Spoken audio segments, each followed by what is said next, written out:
अपने आप में आविर्भूत हो सकता हूं कि तुम भी हो सको, क्योंकि मैं अकेला वहां खड़ा अपने आप में मेरे जीवन की विशेषता नहीं है। मेरे जीवन की विशेषता अगर गुरु हूं तो गुरु का कर्तव्य, गुरु का धर्म मुझे तो निभाना ही है, शिष्य निभाए या नहीं निभाए ये अलग बात है। इसीलिए मैं आपको उस दूसरी दीक्षा को भी आप दे रहा हूं जो अपने आप में कायाकल्प की दीक्षा। ये कायाकल्प है। इस शरीर को उस सफेद बालों को काला कर देने से कायाकल्प नहीं हो जाएगा, और झुर्रियां मिटाने से भी कायाकल्प नहीं हो जाएगा। जब आपका मन ताकतवान है तो अपने आप में आपका यौवन छलछलाएगा। यौवन छलछलाने के लिए 60 साल का आदमी भी उसमें यौवन छलक सकता है, 70 साल का आदमी उमंग उत्साह हो सकता है। जब तेंजिंग हिमालय पे चढ़ा तब उसमें 48 साल का था। आज 48 साल का आदमी घुटने पकड़ लेगा और बैठ जाएगा, गुरुजी अब तो ब्लड प्रेशर है, 48 साल की उम्र में क्या हिमालय पे चढ़ेंगे, वो नहीं चढ़ सकते। फिर नॉर्वे का वो नहीं बन सकता, फिर हिमालय पे नहीं चढ़ सकते, फिर गंगा को उल्टी धारा में नहीं बह सकते, फिर वो खतरे नहीं उठा सकते। खतरे उठाने के लिए और जिंदगी में एक जवानी, एक ताकत, एक क्षमता, एक पौरुषता जो तुम्हारे आती है वो मन की अवस्था है। और जहां मन अपने आप में वेगवान बना वहां तुम यौवनवान हो। उस यौवन का प्रभाव तुम्हारे चित्त पर, चेहरे पर, भावनाओं पर पड़ेगा, तुम्हारे सारे शरीर पर पड़ेगा। झुर्रियां अपने आप मिटेंगी, गारंटी के साथ मिट जाती हैं अगर तुम्हारा मन ताकतवान है, मन में उमंग है। जो मरा हुआ है, अब 22 साल का एक लड़का, अब आप देख लें, चश्मा चढ़ा हुआ, सफेद चश्मा और गाल धंसे हुए हैं, ये चल रहा है तो 22 साल का जवान होना चाहिए। 22 साल का तो ऐसा होना चाहिए कि कालिदास ने कहा कि जवान आदमी चलता है तो जहां पांव पड़ता है वहीं कुआं खुद जाता है, धम करता सब पैर पड़ना चाहिए। अब वो तो पैर बेचारा उठा ही नहीं सके, अपने पैर को उठाने बहुत भारी पड़ जाए, वो जवानी कैसे, उसको जवानी नहीं कह सकते। जवानी की दूसरी चीज है, जवानी आपने देखी नहीं, तुम्हारी जिंदगी में जवानी आई नहीं, आ भी नहीं सकती। जवानी तो एक सीना उगड़ा हुआ और पूरे पहाड़ से टकरा जाए, जवानी उसको कहते हैं। जब नहीं आई तो कोई बात नहीं, तुमने अगली जिंदगी में तुम्हारी जवानी को लाएंगे, मगर जवानी दूसरी चीज है। तुमने जवानी का एक भाव लिया है कि 22 साल के थे और 22 साल में तुमने क्या चांदना, क्या रोशनी क्या कर दी, 22 साल में तुमने क्या कर दिया, 22 साल में शादी कर दी, 2 बच्चे पैदा हो गए, बस खत्म, यही तो हुआ। ये तुम्हारी जवानी। मैं तुम्हारी जवानियों को देख रहा हूँ, पिलपिली है और घूम रही है, उंगलियां पकड़े हुए, जवानियों को देख रहा हूँ तुम्हारी। जो तुमने जवानी में दुर्गुण किए और सगुण किए वो सब मेरे सामने है। वो भी जब मेरे शिष्य बन जाएंगे तो मैं पूछ लूंगा, भाई तुम्हारे पिताजी ने कैसी जवानी दिखाई, कैसा हमें देख लीजिए, हमारा चेहरा देख लीजिए, ऐसी जवानी थी। और तुम्हारी जवानी को और तुम्हारे पिताजी की जवानी मेरे सामने बैठी हुई देख रहा हूँ। जवानी बिल्कुल दूसरी चीज होती है। वो 70 साल की अवस्था में भी आ सकती है, 80 साल की अवस्था में भी आ सकती है। रघु के समय में भी थी और राम के समय में भी थी। वह क्षमता होनी चाहिए, वह पौरुषता होनी चाहिए। कायाकल्प का तात्पर्य है मन में संकल्प शक्ति, तन्मयि मनः शिव संकल्प मस्तु। उस यजुर्वेद का मूल आधार चिंतन इसी श्लोक में है, इसी मंत्र में है। मन में संकल्प होना चाहिए, क्षमता होनी चाहिए, मैं ऐसा करूंगा ही, कोई रोक नहीं सकता मुझे। इतनी क्षमता जब हो तब वो शिव बन सकता है। और जो शिव नहीं बन सकता वो शव बन सकता है, मुर्दा बन सकता है। शव और शिव में इतना ही अंतर है। एक मुर्दा, एक शव, शिव बन सकता है अगर उसमें तन्मयि मनः शिव संकल्प मस्तु, संकल्प हो, क्षमता हो, दृढ़ता हो, धैर्य हो, पूर्णता हो, पौरुषता हो, छल छलाता हुआ यौवन हो। अगर मन की दृढ़ता है तो तुम जवान बन सकते हो, कायाकल्प हो सकता है, तुम वापस 50 साल 100 साल जिंदा रह सकते हो। तुम्हें मौत मार ही नहीं सकती, तुम्हें आंख से आंख मिलाने की ताकत होनी चाहिए, तुम्हें आंखों में फीकापन नहीं आना चाहिए। मौत में इतनी हिम्मत नहीं तुम्हारे सामने आके खड़ी हो सके। अगर तुम उसको मिला नहीं सकते, आंख और चिंगारी नहीं पैदा कर सकते, फिर मृत्यु क्या करेगी? घर की स्त्री भी तुम्हें धक्का देकर नीचे गिर जाएगी। उसमें कोई बहुत बड़ी बात नहीं।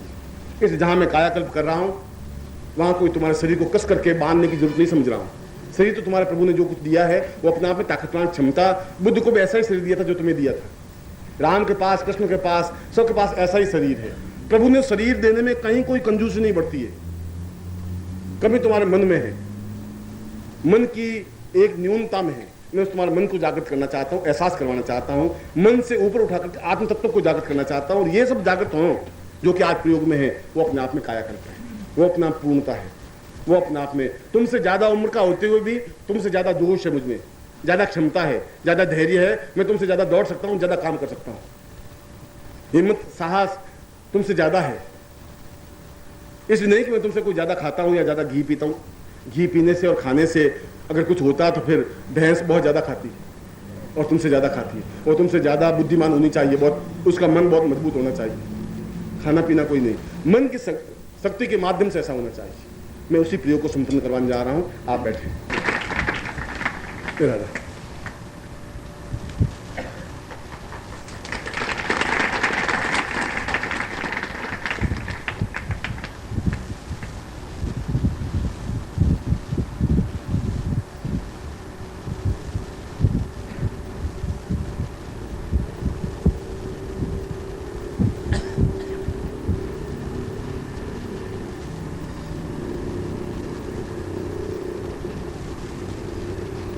सामने है, और जो 10 महाविद्याओं का यंत्र और चित्र तुम्हारे सामने, उसको खोल के रख दीजिए सामने। कल आपने 10 महाविद्या का यंत्र चित्र लिया था। महाविद्याओं का मतलब है वह क्षमता, ताकत, फोर्स, जो मन की और संकल्प शक्ति की और आत्मशक्ति की प्रतीक है। इसलिए 5 महाविद्याएं सौम्य हैं और 5 महाविद्याएं बहुत क्रूर हैं, ताकतवान है, फोर्स है। अगर धूमावती है तो बहुत ताकतवान है, फोर्स है। अगर तारा है तो बहुत शांत है, सरल है। हमारे जीवन की अनुवृत्तियों में फोर्स भी हो, पौरुषत्व भी हो। इसलिए शंकर को अर्धनारीश्वर कहा गया। आधा भाग स्त्री का है, आधा भाग पुरुष का है। इसलिए शिव कल्याणकारी है। सत्यम शिवम तब शिव बन सके। और तुम्हारा आधा भाग भी स्त्रीत्व का बने, सारा पुरुष ही नहीं बन जाए, सारा स्त्री भी नहीं बन जाए।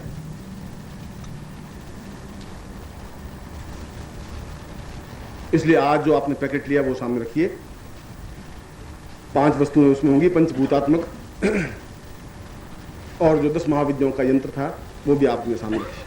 और ये अपने आप में एक अत्यंत महत्वपूर्ण प्रयोग है तुम्हारी जिंदगी का। तुम इस चीज को समझो या नहीं समझो।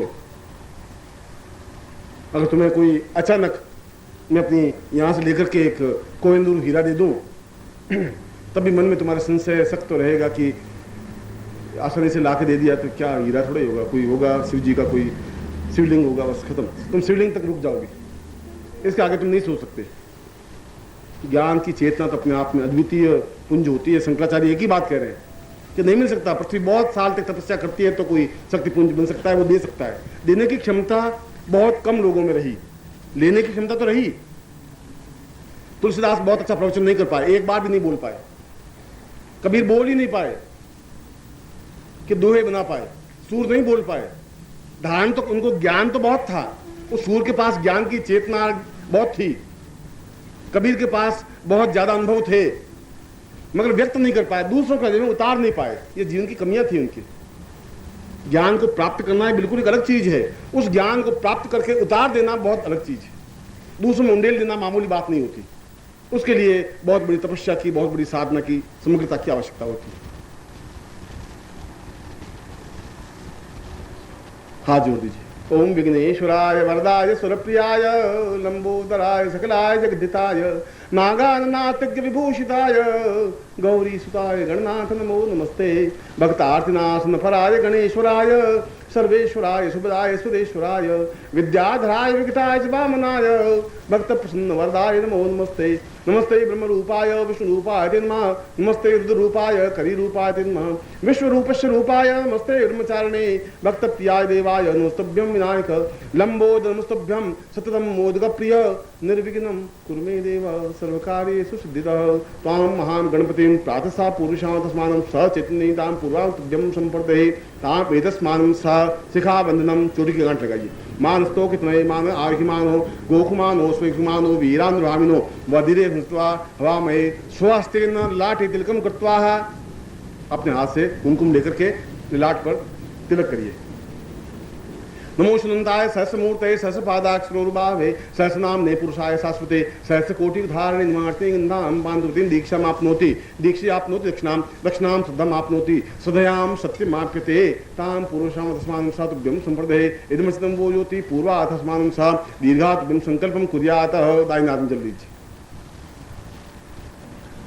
ओम विष्णु विष्णु विष्णु भाग से बरखंडे जमुदीपे शालिवान साके बुद्धावतारे संसे संस्कृत को सम 2047 आसन मासु के शुक्ल के आस्तु सप्तमी व्यायाम द्वासे प्राप्त सिंह प्रादम प्राप्त क्षण त्रिकाल संहारणम सकल मन कामना सिद्धतम लोके वासे भायराज द्वारे सर्वत्र यश विजय लाभादि प्रसवारस्य सपुत्रस्य सबानुस्य अखिल कुटुंब सहितस्य सबसो समस्त भय व्याधिरा पीड़ा मृत्यु परिहार द्वारा आयु आरोग्य तथा हम गोत्रोत्पन्नो। हम अपना गोत्र बोलिए। हम शर्मा, हम नाम बोलिए। ताम पूर्ण पुरुषां ताम पूर्वादर्शन निखिलेश्वर नन्ति माम शिष्यत्वं धारयामि ताम एतश्चिन्तन्ता पूर्वा अथास्मानं सा देवत्वे सा पूर्णा मनः तुष्टिम आत्मतुष्टिम सा पूर्णा तुभ्यं संपर्दये। छोड़ दीजिए।